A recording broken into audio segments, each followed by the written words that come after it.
A new study has come out by a group called Hidden Tribes using data from YouGov, and the findings are extremely interesting. For one, 80% of the US population finds political correctness to be a problem. Among progressive activists, 30% actually think political correctness is a problem. That was one of the weirdest things the study showed. But it also shows that progressives only make up 8% of the US population, and they are overwhelmingly white and wealthy. I've often asked myself, why is it that media companies keep laying people off? Why are they doing so poorly? But then you can see the Daily Wire doing better than ever. They get 3 or 4 times the engagements of the top left-wing publication on Facebook.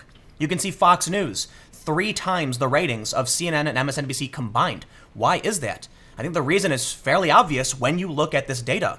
Progressives make up a tiny minority of the country, and conservatives make up around 25%. But interestingly, disengaged individuals, people who are not political, share their values with conservatives. So it's no surprise that Republicans dominated all 3 branches of government.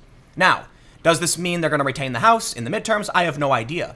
But this data shows us that when media companies, when politicians chase this tiny minority, they're going after people who aren't going to get them elected.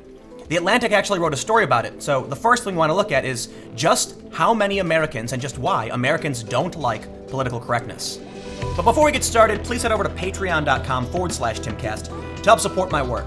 Patrons are the backbone of the content I create. So if you like these videos and you like the videos on my second channel, please go to patreon.com/Timcast to support my work. The report, Hidden Tribes, a study of America's polarized landscape. This is the basis for an article by The Atlantic, which we're going to start with first. They say, Americans strongly dislike PC culture. Youth isn't a good proxy for support of political correctness, and race isn't either. On social media, the country seems to divide into 2 neat camps. Call them the woke and the resentful. Team resentment is manned, pun very much intended, by people who are predominantly old and almost exclusively white. Team woke is young, likely to be female, and predominantly black, brown, or Asian, though white allies do their dutiful part.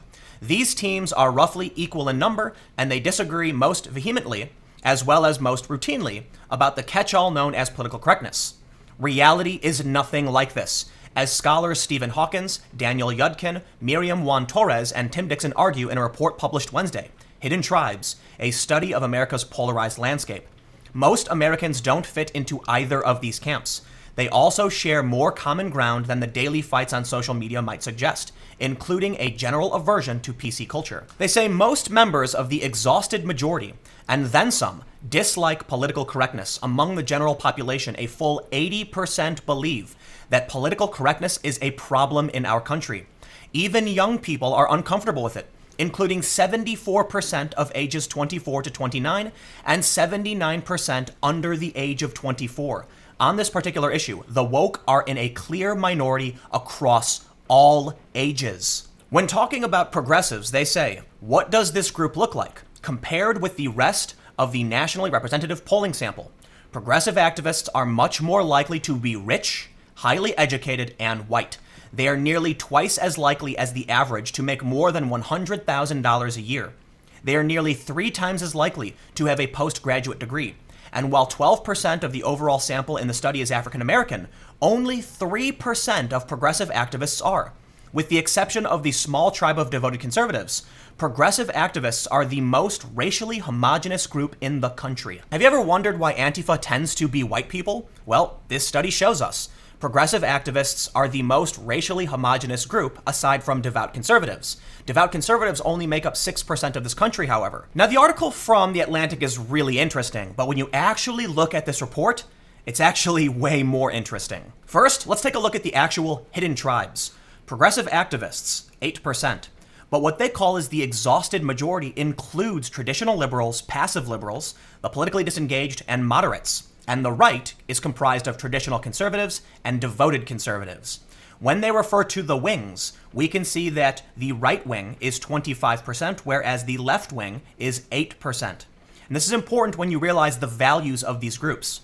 While traditional liberals and passive liberals agree on a lot of liberal positions, they disagree a lot with progressive activists. The politically disengaged, moderates, conservatives, and devoted conservatives are focused on much of the same issues. Now, I want to point out there is a ton of data in this report that I'm not going to be able to cover. I'm going to focus on some key issues, but I will include a link to this study in the description below so you can read it for yourself. I want to try to focus on things that I think are potentially shocking to most people that go against what most would assume. So in this section, it says, the polarization of opinion between the opposing ends of the spectrum is very clear from the issues that different groups prioritize. After the issue of poor leadership, progressive activists rank climate change and economic inequality next, both issues that rank high on the liberal agenda. These are both considerably higher than the average, 18% and 12% respectively. The devoted conservatives and traditional conservatives identify different concerns: immigration, terrorism, and jobs. The politically disengaged group resemble the conservatives in their focus on jobs, immigration, and terrorism. What this means, as far as I can tell, is it's bad news for liberals, for the left. Politically disengaged people make up 26% of this country. Then you have moderates, traditional, and devoted conservatives. When you add this group together, you get 66% of the country. Now, the politically disengaged and moderates are part of the exhausted majority.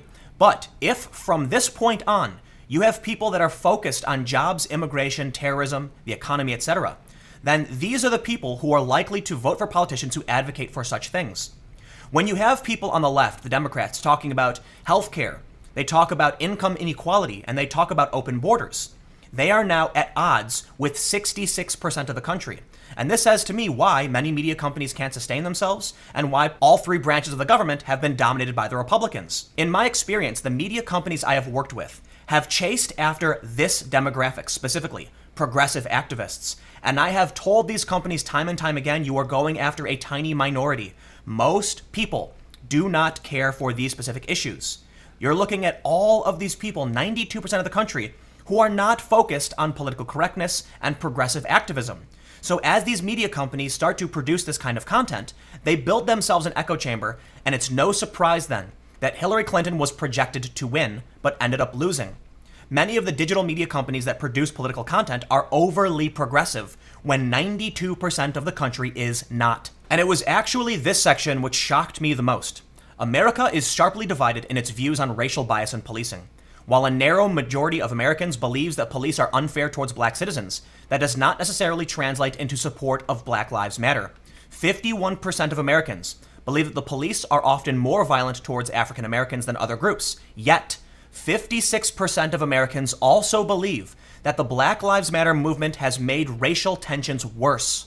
Only 44% of Americans say that Black Lives Matter has brought attention to important issues. Again, I'm going to include a link to this report because there's 160 pages and I can't go through all of it. But I have another article which I found to be particularly interesting when it talks about the moral foundations of America. This story is from the Foundation for Economic Education: Why Conservatives Can't Understand Liberals and Vice Versa. Psychologist Jonathan Haidt says many people today live in a moral matrix. They recognized 5 moral foundations: care, fairness, loyalty, authority, and sanctity. However, liberals only recognize the first 2, care and fairness, where conservatives can recognize all 5. Now they say this doesn't mean that either group was better or worse than the other. What it means is that those who are in the liberal section are more concerned about care and fairness. They don't recognize these, and this means they will chase progress at all costs, and on the extreme end, would actually chase progress even if it meant the end of society, the end of order. Conservatives, on the other hand, are much more concerned with stability, and they do recognize all 5. While they are concerned with care and fairness, because they recognize loyalty, authority, and sanctity, they are much more concerned with maintaining order. On the extreme end of the right, this means they would sacrifice the weak if it meant protecting order and stability. Now, some people have argued that either extreme is equally bad. You don't want extremes. But if the liberals want to chase progress at all costs, they could actually end up creating more harm and less fairness in the long run. And the same could be said for the extreme right. If they try to protect order to the extent that they sacrifice the weak, you'll end up with disorder and chaos as people rise up to oppose your system. A good balance needs to be maintained. Trapped in a moral matrix, these people, Haidt says, reside on both sides of the ideological spectrum. They exist in what he calls a moral matrix. If you think that half of America votes Republican because they're blinded, then my message to you is you're trapped in a moral matrix. You can either take the blue pill and stick to your comforting delusions, or you can take the red pill, learn some moral psychology, and step outside your moral matrix. So here's an important takeaway from the data I've gone through so far. Progressive activists make up 8% of the US population. Among the progressive activists, 30% view political correctness as a problem in this country.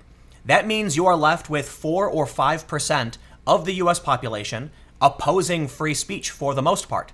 So when Twitter, Facebook, and these other platforms start to police speech, they are catering to a ridiculously tiny minority and probably increasing the percentage of Americans who think political correctness is a problem. And another important thing to remember, according to the report, 25% of Americans are traditional or devoted conservatives, and their views are far outside the American mainstream. Some 8% of Americans are progressive activists, and their views are even less typical. I want to make sure that I stress, even though I mentioned the politically disengaged are concerned with many of the same things as conservatives, it doesn't mean they're going to vote Republican. In fact, the study says they might actually vote Democrat. The point is, when a politician embraces core issues, they're more likely to capture these people. The study talks about the exhausted majority, and this includes traditional liberals all the way to moderates. But traditional conservatives and devoted conservatives are the right wing, and they are not part of the exhausted majority. This is potentially good news for conservatives when you recognize that the study finds traditional and passive liberals are exhausted and in the same group as politically disengaged individuals. This probably says exactly why Republicans control all 3 branches of government. And I want to point out why the polling might be so wrong coming into the midterms. If progressive activists dominate media, and they do, I worked in media, but they only represent a tiny minority of this country, their vision is skewed. This is why they said Trump couldn't win the election. Media is overwhelmingly far left. It really is. And I'm not talking about NBC or the AP or PBS. I'm talking about Vox, Vice, The Verge, Huffington Post, BuzzFeed, etc. These companies consistently talk about what they think is going on, but they are surrounded by people who are in a tiny, tiny minority of this country. And that means everything they're seeing is through an extremely distorted lens. This study is extremely important in my opinion. And if we don't pay attention to data like this, then, look, you'll end up losing. It's possible that the conservatives end up sweeping again in the midterms simply because the polling is wrong again. This is going to be really interesting. In the 2016 election, everyone got everything wrong.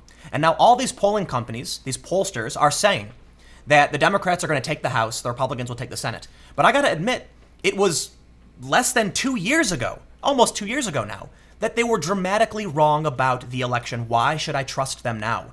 When I look at this data, and I can see that progressive activists are a tiny minority of this country, and I know these media companies are pumping out progressive content day and night, I have to imagine the media companies themselves are in such a tiny minority, they are blind to what is actually going on in this country. I had some political pundits tell me they really believed Trump would lose. But once they flew down to North Carolina and walked around and saw nothing but Trump signs, their opinion changed, and they started to believe the media was completely out of touch. And that might be what's happening now. So we'll see. I think what's going to happen in the midterms is going to be an excellent case study for whether or not these polling companies and the media were able to correct their errors. I'm not entirely convinced they were able to do so. But let me know what you think in the comments below. We'll keep the conversation going. I don't know what conclusions to draw necessarily. Does this mean that conservatives dominate the political landscape? Well, when it comes to content on social media, they certainly do. When it comes to Fox News television ratings, they certainly do. So what does this mean? They control all 3 branches of government, they have higher ratings in media, and they make up a larger percentage of this country. Is that good news? Not if you're on the left. So again, comment below, we'll keep the conversation going. You can follow me on Twitter at Timcast. Stay tuned, new videos every day on my channel at 4 p.m., and more videos coming up on my second channel, youtube.com/TimcastNews, starting at 6 p.m. Thanks for hanging out, and I will see you all next time.